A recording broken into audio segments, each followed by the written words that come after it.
राधे राधे राधे राधे जय श्रीमन नारायण। राधे राधे। आज हम आपको सुनाएंगे आमलकी एकादशी की व्रत कथा। आप सब जरूर सुनिएगा। आमलकी एकादशी की व्रत कथा आज 27 तारीख है और 27 तारीख को आमलकी एकादशी की व्रत कथा आप लोग सुनिए। हम कह रहे हैं ये है किताब एकादशी की, और इस माता रानी को मैं कोटि कोटि प्रणाम करती हूँ और ये कथा कहती हूँ। मानधाता जी बोले कि वशिष्ठ जी, यदि आप मुझ पर प्रसन्न हैं तो इस व्रत की कथा हमें कहिए जिससे मेरा कल्याण हो। महर्षि वशिष्ठ जी बोले कि हे राजन, सब व्रतों में उत्तम मोक्ष देने वाली आमलकी एकादशी का व्रत है। वर्णन करता हूँ। यह फागुन माह के शुक्ल पक्ष में होता है। इस व्रत के फल से समस्त पाप नष्ट हो जाते हैं। इस व्रत का पुण्य 1000 गौदान के फल के बराबर मिलता है। मैं आपको इस एक पौराणिक कथा कहती हूँ, आप सब सुनिए। ध्यान पूर्वक सुनिए। एक नैवेद्य वैदिक नामक नगरी था। उस नगर में ब्राह्मण, वैश्य, क्षत्रिय, शूद्र चारों वर्ण आदि आनंद पूर्वक रहते थे। नगर में सदैव वेद धुनी गूंजा करती थी। उस नगर में चैत्र रथ नामक चक्रवंशी राजा राज करता था। वह महान विद्वान तथा चंद्रवंशी राजा राज करता था। वह महान विद्वान तथा धर्मपरायण था। उस राज्य में कोई भी दरिद्र नहीं था, ना ही कंजूस था। उस राजा के सब निवासी विष्णु भक्त थे। वहाँ के निवासी वृद्ध से बालक तक प्रत्येक एकादशी का व्रत करते थे और सब भगवान का गुणगान करते थे। एक समय फागुन माह के शुक्ल पक्ष की आमलकी एकादशी नाम आई। उस दिन राजा ने प्रजा तथा वृद्ध से बालक तथा अपने हितैषी से उसने सभी से व्रत करवाया और एकादशी का व्रत किया। एक राजा अपनी प्रजा के साथ मंदिर में आकर कुंभ स्थापित करने तथा धूप, नैवेद्य, पंचामृत, अक्ष आदि से धात्री पूजन करने लगा। वे सब धात्री की पूजा प्रकार स्तुति करने लगे। धात्री, उस ब्रह्म स्वरूप हो, तुम ब्रह्मा जी द्वारा उत्पन्न हो और समस्त पापों का नष्ट करने वाले हो। तुमको मैं नमस्कार करती हूँ। अब तुम मेरा अर्घ्य स्वीकार करो। तुम श्री रामचंद्र जी के द्वारा सम्मानित हो। मैं आपकी प्रार्थना करता हूँ कि मेरे समस्त पाप नष्ट हो जाए, हरण कर लो। वह देवालय में रात्रि को जागरण किया। रात्रि के समय उस जगह एक बहेलिया आया। वह महा पापी तथा दुराचारी था। अपने कुटुंब का पालन वह जीव हिंसा करते रहता था। वह भूख प्यास से अत्यंत व्याकुल था। कुछ भोजन इच्छा से मंदिर में एक कोने में बैठ गया और उस जगह विष्णु भगवान की एक तथा एकादशी महत्व सुनने लगा। इस प्रकार उसने बहेलिया के समस्त रात्रि अन्य लोगों के साथ रात्रि जागरण कर भगवान की कथा सुनते हुए व्यतीत किया। प्रातः काल होते ही सभी लोग अपने अपने घर को चले गए। इस प्रकार वह बहेलिया भी अपने घर को चला गया। भोजन किया। कुछ समय बीतने के पश्चात उस बहेलिया की मृत्यु हो गई। आमलकी एकादशी का व्रत तथा जागरण के प्रभाव से उसने एक राजा के घर में जन्म लिया। उसका नाम बसूरत रखा गया। बड़ा होने पर वह चतुरंगी सेना सहित तथा धन धान्य से युक्त होकर 10 सहस्त्र ग्रामों का पालन करने लगा। वह तेज में सूर्य के समान, कांति में चंद्रमा के समान, वीरता में विष्णु भगवान के समान और क्षमा में पृथ्वी के समान था। वह अत्यंत धर्मात्मा, सदैव कर्म वीर और विष्णु भक्त था। वह प्रजा का सम्मान भाव से पालन करता था। वह सदैव यज्ञ किया करता था, दान देता था, उसका नित्य का कर्म था। एक दिन वह राजा शिकार खेलने के लिए देवयोग से संयोग से वह वन में रास्ता भूल गया और अलग दिशा में मुड़ गया।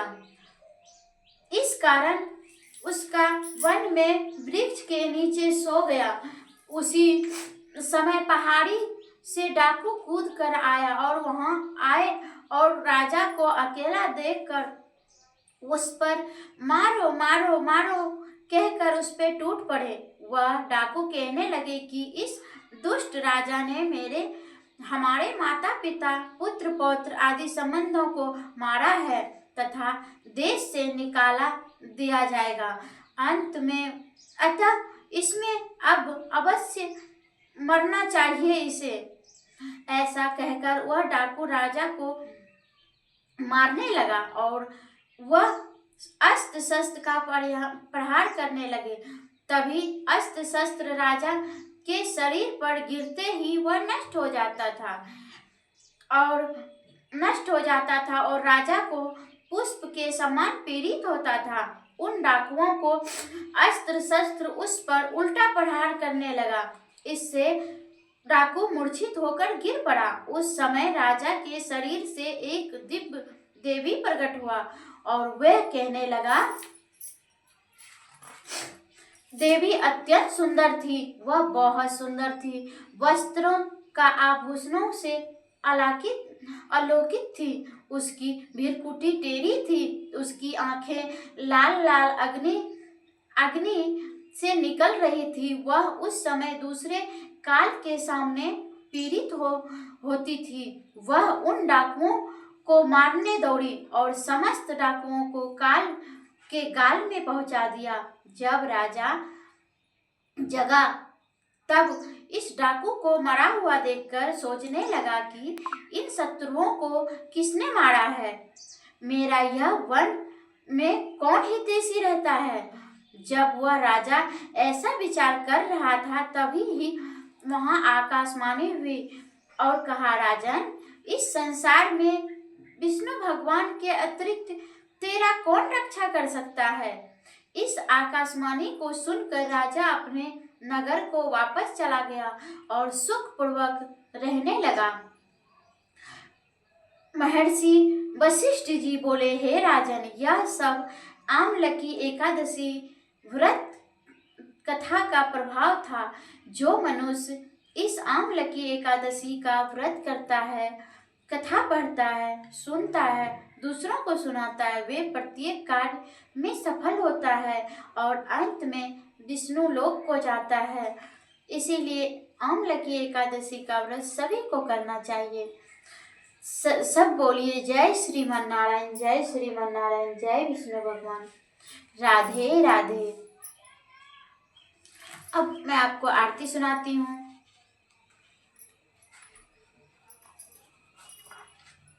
ओम जय जगदीश हरे, स्वामी जय जगदीश हरे। भक्ति जनों के संकट, दास जनों के संकट क्षण में दूर करे। ओम जय जगदीश हरे। जो धावे फल पावे, सुख बिन से मन का, सुख संपत्ति घर आवे, कष्ट मिटे तन का। ओम जय जगदीश पिता तुम्हें मेरे शरण गहूँ मैं किसकी, तुम्हें बिने और न दूजा आस करूं जिसकी। ओम जय जगदीश हरे, तुम करुणा के सागर तुम पालन करता, मैं मूर्ख खलिका में, मैं मूर्ख खलिका में कृपा करो भरता।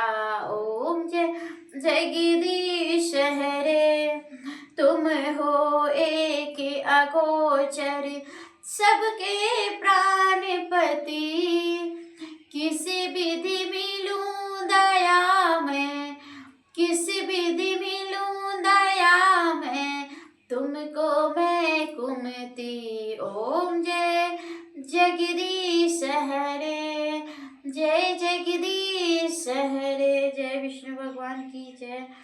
अब आपको सुनाती हूँ कृष्ण भगवान की आरती। एकादशी के व्रत में कृष्ण भगवान का भी आरती जरूर सुनना चाहिए, इसलिए मैं आपको कृष्ण भगवान का आरती सुनाती हूँ।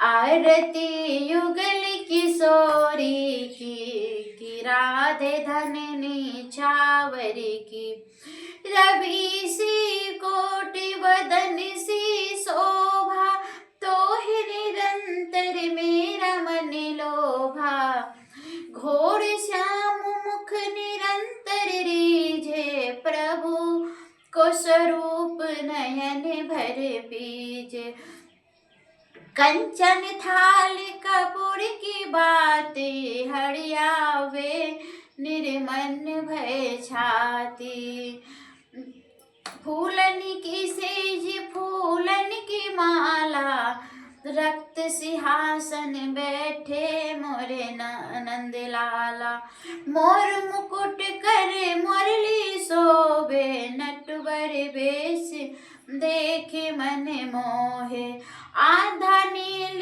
पीठ पटधारी, कुंज बिहारी गिरधर धारी, श्री पुरुषोत्तम जी गिरधर धारी, आरती करत ब्रज सकल ब्रज नारी, नंदलाल ब्रज भानु किशोरी, परमानंद अभिचल जोरी, नंदलाल ब्रज भानु किशोरी, परमानंद अभिचल जोरी, आरती उगल किशोरी जी की, राधे धनिनी छावर की जय।